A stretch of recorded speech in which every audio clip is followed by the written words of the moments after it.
10%เนาะหรือว่า 5% เนาะแค่แรกกับวินเลท95เนาะในขณะที่เราลงทุนในไทม์เฟรม1นาทีนี้แล้วก็ผลลัพธ์วินเลทเนาะ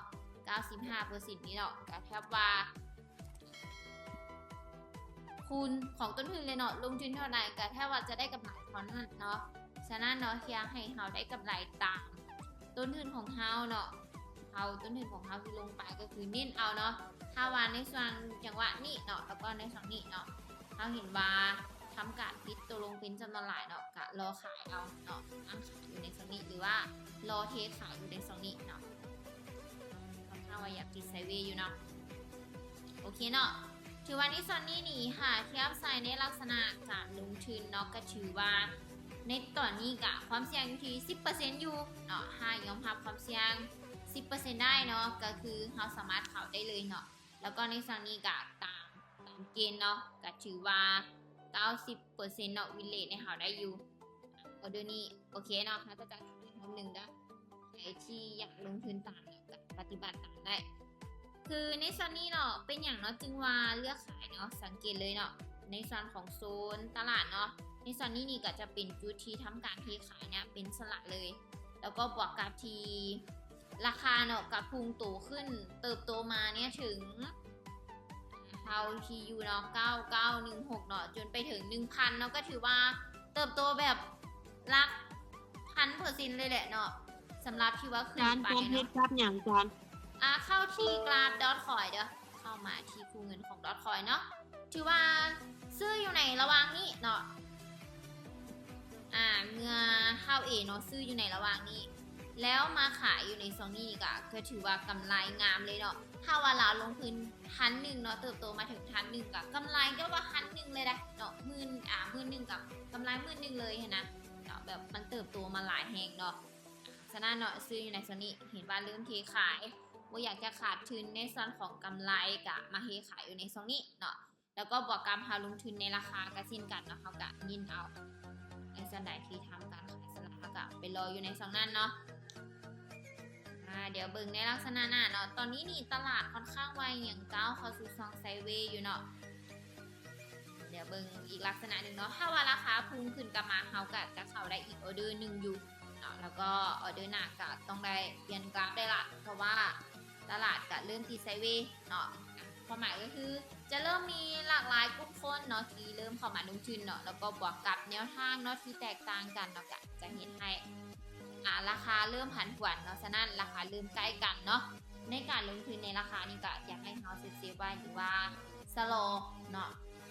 ยังดิ่นอยู่ในซองของศูนย์เก่าอยู่โอเคทุกคนเนาะในตัวนี้ก็ถือว่าอย่างได้90อยู่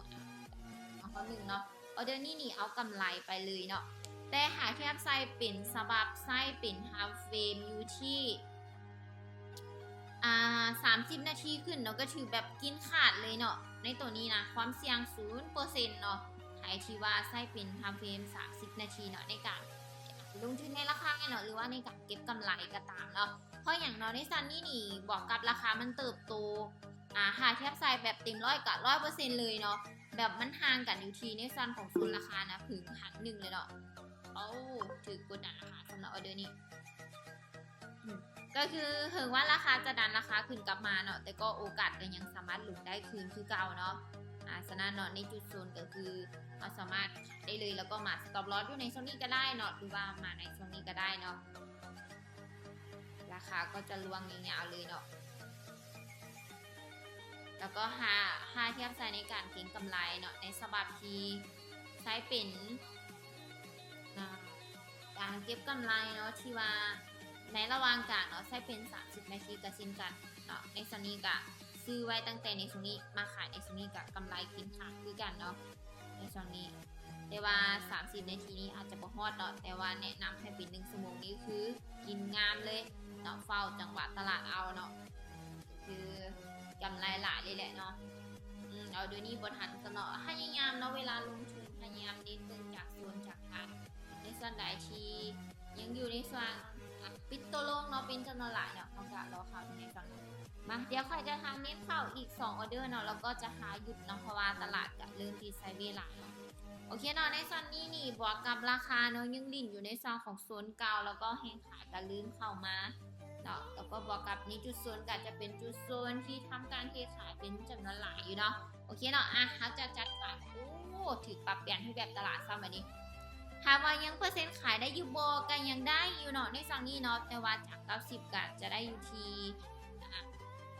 80ไปอัพเนาะ90เนาะก็ได้อยู่เนาะในฝั่งนี้เพราะอย่างเนาะในฝั่งนี้จึงว่ายังเปอร์เซ็นต์ขายยังสูงอยู่เนาะข้างๆนี้เฮงซื้อก็พุ่งขึ้นละเนาะเพราะว่าจากจุดโซนเนาะที่ตามเบิ้งภาพรวมตลาดกับในฝั่งนี้ก็จะเป็นจุดโซนที่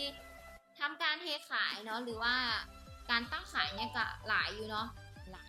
ก็ถือว่าเขาสามารถที่จะข่าวได้อยู่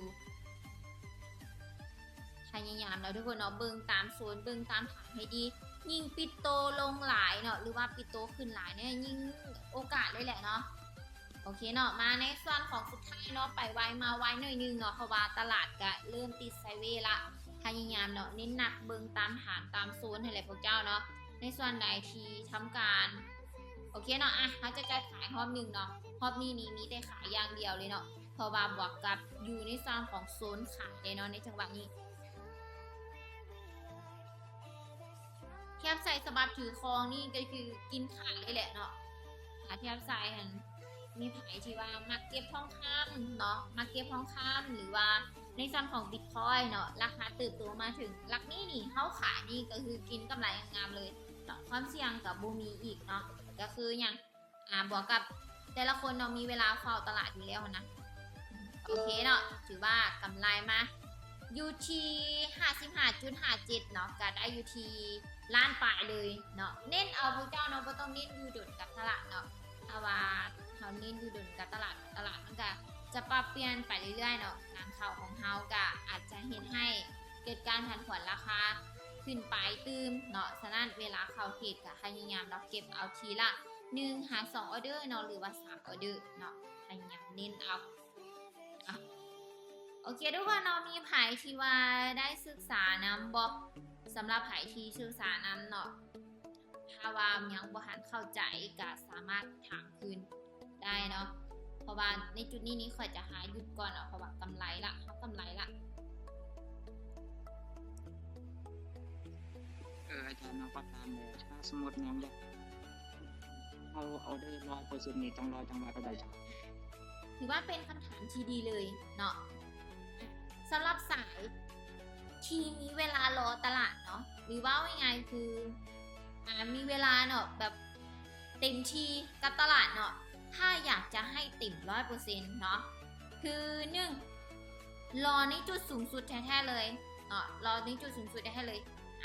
ในมือนั่นเนาะหรือว่าในช่วงเวลานั้นที่เจ้าเข้าเนาะคือตัวอย่างว่าในรอบของ8 โมงต่อแรงเนาะเจ้าเข้ามาละราคาที่ขึ้นสูงสุดเนี่ยอยู่ในซองนี้เนาะแล้วในส่วนที่ราคาขึ้นมาสูงสุดในซองนี้นี่ราคาเนี่ยดันขึ้นมาอยู่เนาะแล้วก็ทำการปิดโตลงเนาะเป็นจำนวนหลายๆฐานเนาะเป็นจำนวนหลายๆฐานหรือว่าหลายคู่แข่งเคียนลงมาเนาะหรือว่ายังไงคือแห่งซื้อให้ยามที่จะดันขึ้นแต่ว่าขึ้นก็ได้ในจุดโซนนี่แหละจะเป็นจุดโซนที่100%ให้กับเจ้าเพราะอย่างเนาะจึงว่าสามารถเป็นจุดโซนที่100%ให้กับเจ้าได้บวกกันได้ลักษณะเนาะการเทขายเป็นจำนวนหลายแล้วก็บวกกับที่แห่งซื้อเนี่ยให้ยามที่จะดันขึ้นแต่ขึ้นก็ได้นะโอกาสเทขายจะหลายคนที่จะซื้อเนาะหรือว่ายังไงก็คือเมื่อเบิ่งภาพรวมตลาดแล้วเนาะในจุดโซนนี้เป็นจุดสูงสุดที่ราคาเคยขึ้นไปเลยแล้วก็เกิดการเทขายลงมาเนาะพอไปฮอดในโซนเก่าแล้วตลาดบ่มีโอกาสที่จะขึ้นไปได้นะพวกเจ้าในจุดส่วนนั้นแหละที่ว่าจะเป็นจุดที่100%สำหรับการลงทุนในราคาให้เจ้าได้เทขายพร้อมกันกับหลายๆคนแล้วก็อีกหลักการหนึ่งเนาะเป็นอย่างเนาะจึงว่าต้องมารอเทขายในตรงนี้พอเวลาที่ราคามันขึ้นไปสูงเนาะขึ้นไปสูงแล้วก็เริ่มทำการเทขายเป็นจำนวนหลายแล้วโอกาสที่จะตลาดจะขึ้นไปเนี่ยบ่มีละนะพวกเจ้าหลายๆคนก็จะมาเทขายอยู่ในช่วงนี้เดียวกันแล้วเวลาที่หลายๆคนเทขายนะราคามันจะลวงแล้วในการที่เจ้าลงทุนในราคาเนาะหรือว่าในการที่เจ้าเนาะเก็บกำไรส่วนต่างน่ะเจ้ามาเทขายในช่วงนี้ก็คือเจ้าบ่ขาดทุนกำไรเลยแล้วบวกกับเจ้าลงทุนในราคาเจ้าก็กินขาดเลยกำไร2 เด้งพอเข้าใจบ่จุดส่วนซื้อกับเซ็นกันเนาะกลุ่มกันข้ามกันเท่านั้นเอง เพราะเข้าใจบ่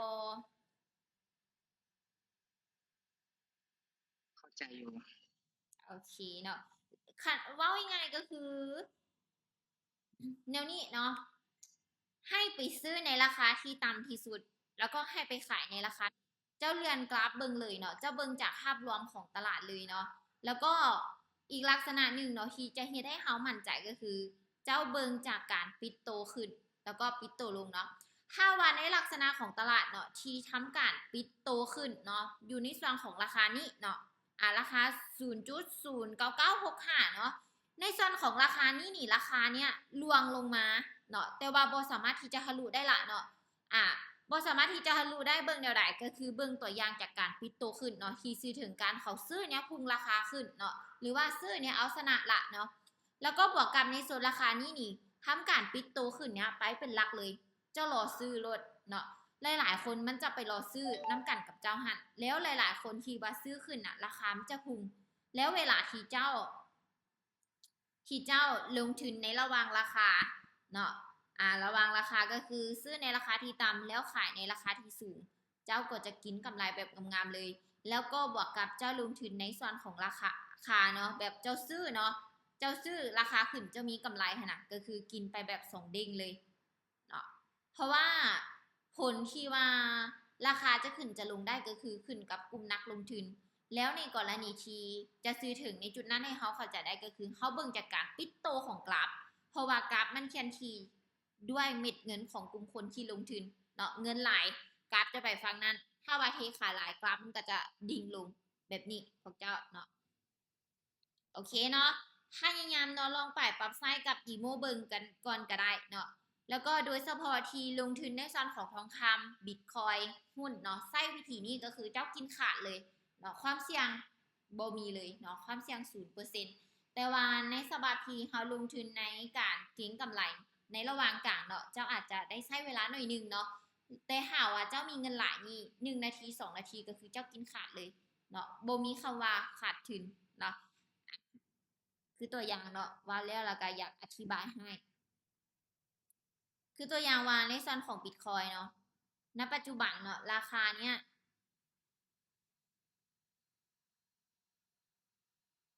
เดี๋ยวนี้นี่ราคาเนี้ยมีโอกาสขึ้นไปถึงมันขึ้นมาถึง 2,000 เนาะถ้าว่าเจ้าลงทุนอยู่ที่หลักหมื่นนี่กำไรเจ้า 2,000 ได้เนาะประมาณนั่นแหละเนาะเพราะว่าอย่างเนาะแล้วก็ในการลงทุนในวิธีนี้นี่ค่ะว่าความเสี่ยงมีบ่ถ้าว่าราคาบ่ขึ้นเจ้าบ่ขายเจ้าก็บ่ได้ขาดทุนเนาะถ้าว่าราคาขึ้นเจ้าขายกำไรงามๆเนาะแต่ว่าในระหว่างกลางที่ในช่วงสั้นๆแบบนี้นะค่ะว่ากำไรมันขึ้นอยู่แล้วบ่มันขึ้นอยู่แล้วเนาะบางมื้อน่ะมันขึ้นเติบโตไปถึง3-4,000เนาะกินขาดเลยพวกเจ้าลงทุนนะหาเงินบ่ได้ยากเนาะขอเพียงแต่เฮามีวินัยแล้วก็ศึกษากับมันเป็นประจำเนาะ โอเคทุกคนเนาะเดี๋ยวรอบนี้ข่อยจะโจไว้ก่อนเนาะเดี๋ยวไว้เจอกันในมื้ออื่นเนาะในรอบของ11 โมงหา12 โมงเนาะไว้เจอกับข่อยในโมงนั้นในส่วนของมื้ออื่นโดยที่เขาอธิบายมันนี่ใช้แต่อันนะครับแนวทางอย่างเดียววะหรือว่าใช้อันวิธีอื่นเนาะแม่ข่อยจะใส่แต่ฐาน5ผ่านต้านอย่างเดียวเลยเนาะก็คือจะเบิ่งจากฐานคนเข้าเป็นจำนวนหลายแบบนั้นเนาะหรือว่าเอิ้นว่าฐาน5ผ่านต้านหั่นแหละเนาะอ๋อแสดงว่าเอื้อยนี่ใช้แต่แนวครับแนวทางอย่างเดียวเนาะแม่นอ๋อเข้าใจแล้วโอเคเข้าใจหลายเรื่องโดย